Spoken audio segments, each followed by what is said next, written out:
Good afternoon, assalamu alaikum, and welcome to round 8 of my career. We're here at the street circuit of Azerbaijan, and as you can see from the data on our steering wheel, we are down in P22. Qualifying was in the wet, and I will not lie, I definitely got a little bit cocky after the performance we had at Monaco. I didn't really do any practice. I haven't done an ERS race here, so as a result, we came in a little bit fresh. So into the race, 5 red lights. We're actually behind our teammate Sean Galale, and it's not the best of a start. We put it up into standard. ERS is of course on. We drop the ERS, and down the inside of Daniel Kvyat, we go up to P17 through turn 1, and we could have a cheeky little look down the inside into turn 2 as well, and we'll squeeze ourselves alongside the racing point of Lance Stroll. Either way, we are up to P14 after qualifying in dead last. Now Lando Norris, he's going to have a little look down our inside as we make our way towards the turn 3. We're kind of shutting a little bit behind Lance Stroll, but we're able to maintain our position, and now we just need to do what we do best, which is show our race pace, drive as quickly as we can, and work our way up the field. As actually we get caught out a little bit by Stroll braking early. We are forced wide and we squeeze ourselves back past Lando Norris. We did squeeze him out of room, so potentially a little bit dirty from us there, but we will take it as we make our way now down towards the castle section. We hold on to P14, and to be honest, we have to be happy with this lap. 8 positions gained in 1 lap is absolutely fantastic for us. But that's pretty much the first lap done and dusted. As we make our way to the end of lap 1, we've got Lance Stroll and Sergius Perez in front, and you know what?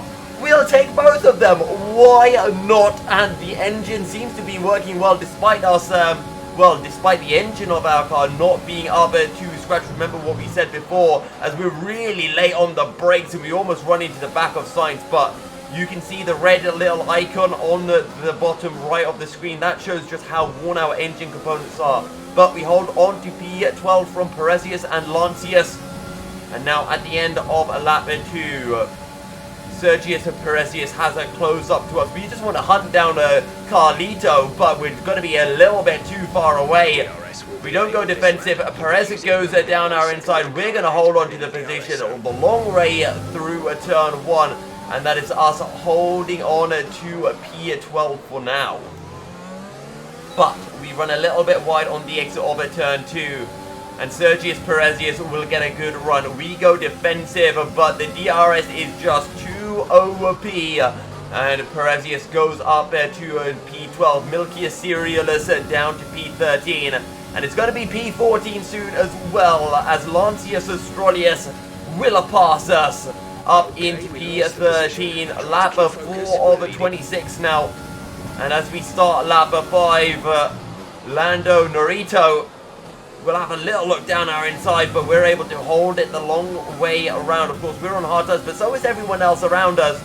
And Lando Norito has another little go at the end of lap 8. As you can see, we're still in the negative in fuel. We do start in negative in my team career because it's very easy to save fuel in the Salty Peanut racing car. We almost run into the back of Norris through turn 1, but we hold on to the position. Now lap 12, we skip forward a fair bit. We actually have a bit of a moment with our back end on the exit of the left-hander of turn 2, and Ocon will take full advantage, and he moves up to P11. We're now down to P12. Of course, a lot of people have pitted, which promoted us a few positions up the order. And on lap 14, Charles Leclerc retires from the session, and it means that there is a safety car. And at this point, I wasn't sure, do I go mediums or do I go soft? Into the pits, we decide to go for mediums, and I was so close to switching over to softs because it's what, 11 laps from here, 12 laps, and by the time safety car comes in, it will be 10, 11 laps left. So it was a very tricky decision for me to make, but we start from P15. Our teammate Sean Galale's ahead, but we are on medium tyres and quite a lot of people are on hard. Sean goes defensive. He's really late on the brakes. Good job, Sean. That is a dive and a half, but he can't quite find the traction on Lando. We can't quite find the traction on Ocon, but we dive late on the brakes. Norris comes across us a bit fully reasonable from him because we just came so late with our move. Sean will pass us, and now Ocon wants to pass us as well. And our teammate is giving Ocon the slipstream and not us. What a dirty teammate. I think we need to fire Sean Galale. His career is over. But we are up to P14, and now we can just try to once again just focus on the race up ahead and try to work our way through the field. Lap 17, Ocon is right on our tail, but we're closing in onto Sean. And this time we get slipstream from our teammates, which will mean that Ocon is kept at bay. We go for the outside, and round the outside we go. We pick up the position, and we're up to P12, and now we can look to try to hunt down the racing point of Stroll. Well, actually, it's now Albon, because Stroll found a way past Alexander, and on lap 20 of 26, we make our way up into the top 10, but look at Ocon. He is so fast, and you'll have a look around the outside. Won't be able to do it. We break late, and Ocon is all over our rear end. We're up to P9, pardon me, and on lap 21, there is a bit of a battle going on up ahead. Stroll, Giovinazzi, and Kimi Raikkonen. How quickly can we close up? This is the difference between getting 2 points and potentially getting about 6 points. So, big points on offer. Giovinazzi has a bit of a moment. Do we look for the inside? Hell yeah, we do. We go over the curve, and that squeezes us into Giovinazzi. And actually, Ocon, he's going to follow us through here. And Giovinazzi has a little look. It's a late move. We turn across regardless, and Giovinazzi will regret that a little bit. He drops behind Ocon, and we hold on to P8, and now we've got Stroll and Raikkonen up ahead. Lap 22, the gap is 3 seconds to Stroll and Ocon. We decide, let's not fight too hard against Ocon, because we can try to stick it behind the Renault and let him drag us up to Kimi Raikkonen, and it's a worthwhile shot, because if we battle with Ocon, there's a chance Grosjean and Kvyat would have caught up. But on lap 26, Ocon has pulled out 1.4 seconds. We've been able to close about a second to Raikkonen in the process. And that's courtesy of being able to use DRS and slipstream from Ocon. So I think it was a worthwhile decision. But final lap of the race, and as usual on this last lap, what we do like to do is we just like to have a little review of how the race has gone, how the season is going, and just take a bit of time to unwind. As you can see, our tyre wear is only max 40%. So soft tyres, they could have done it. I think they could have done it. It would have been interesting. I think in the last 2-3 laps we would have suffered. But in the first 6-7 laps of the stint, it would have been quicker. So I think now we would probably be in P7, defending from Raikkonen and Ocon if we had taken the softs. Either way, we take it. Considering Azerbaijan, Baku was our throw race, we weren't expecting to get points here, especially after the disaster that was the qualifying in the wet. I will take this result. You can see the wear that we had on our engine. There are a lot, and I mean a lot of performance upgrades that will be coming, or I say performance upgrades, new parts that will be coming for Canada. We look very fast at the moment at Canada on time trials, so yeah, like we're almost top 100 on time trials in the world, so that's impressive. And hopefully, maybe we can look for a podium at Canada. Either way, we're done with the street circuits. We don't have to think about them until we get to Singapore. We can now have fun in the championship. But here at Baku, it's been a good performance. And once again, we will finish in the points and take P9. That's the end of the race. We'll see you. What? P10? So, I have no idea how that happened. But it happened. I think it was speeding in the pit lane, potentially, but there you go. If it wasn't for that, we would have got P8. So I am very salty about that. Very salty indeed. Thankfully, though, we don't finish behind Daniel Kvyat. We still get points, but I am mad about that. But here we go, driver interviews.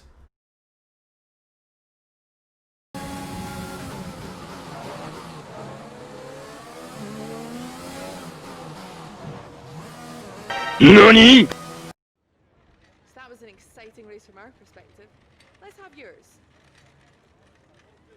You were cutting your way through the field during the race. Okay, it's time for dinner! I'm sorry, Mum, I've just got an interview with Claire. Yeah, okay. Yeah, we managed to get an absolutely fantastic start, and You know, I've worked in a bakery for many years, so I'm very experienced with cutting bread. And I think today that really showed. You know, we were just able to show just how much quality we had really just cutting things. So I'm super happy with this. I'm going to be applying to be a tree surgeon as well soon. Honestly, we were just so sharp, so serrated, and yeah, we were just sawing our way through everyone. So yeah. Yeah, the trees better watch out. Things look close between you and your rival for a bit, but you came out on top, didn't you? Well, me and Pierre, we're like brothers. We've always been very close, and I think Pierre wanted to go back to those times really, and just remember just how close we are. It was a bit weird, but yeah, that's what happens. And as always, just like when we were younger, I'd always get the top bunk, he'd be on the bottom bunk, and Pierre just knows the drill really. You're beating all expectations. Would you say we all underestimated you? Yeah, I am beating all expectations. I'm beating more than that. I've been beating. We won't talk about it, but yeah, people have underestimated me. It seems I didn't think we'd be this high up, but we are this high up. You know, a bit of 420, and you're high. I mean, well, what can you do? We just try to get as high as we can, and dominate everyone that we can.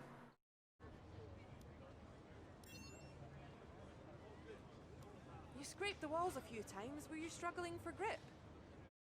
Yeah, well, so what happened was I was driving along, and as I was going into a few corners, I just looked on the side, and on the Armco barrier, I just noticed that there were a few specks of dirt, and it just wasn't looking perfectly clean. So I thought I'd just help out the Baku staff and just shine up the barriers a little bit, just try to polish them as much as I could. I think I did a good job. Also, there was another tactic to this.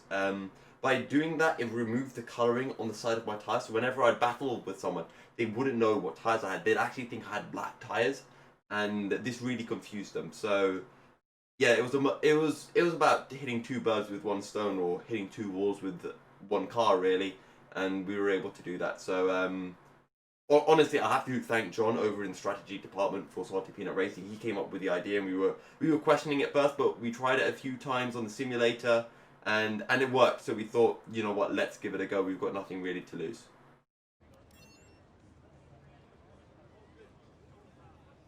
Appreciate your time.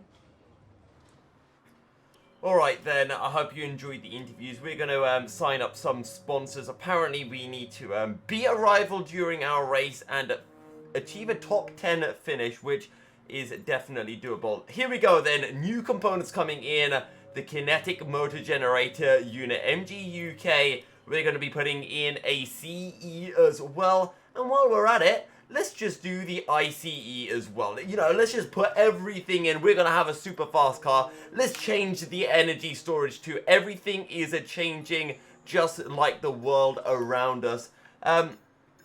But yeah, that is this episode. Thank you guys, everyone, so much. If you did make it this far, it's been an absolute pleasure to be able to bring this video to you. If you haven't already, you can join my Discord server. The link should be in the description. I'm trying to make that blow up, have lots of cool things happening. You can also follow me on Twitter at MilkyCerial73 to stay up to date with all of my commentary shenanigans that is going on. And of course, make sure to leave a like on this video and subscribe as well.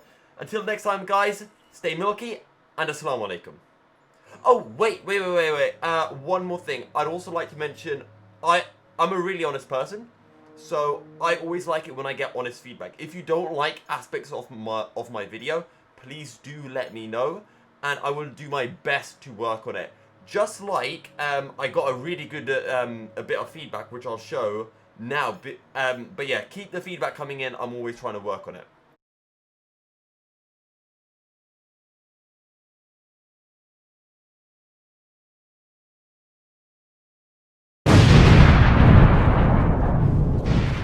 Thank you so much for your concerned message, concerned fan. I will do my best to use less explosions in my videos.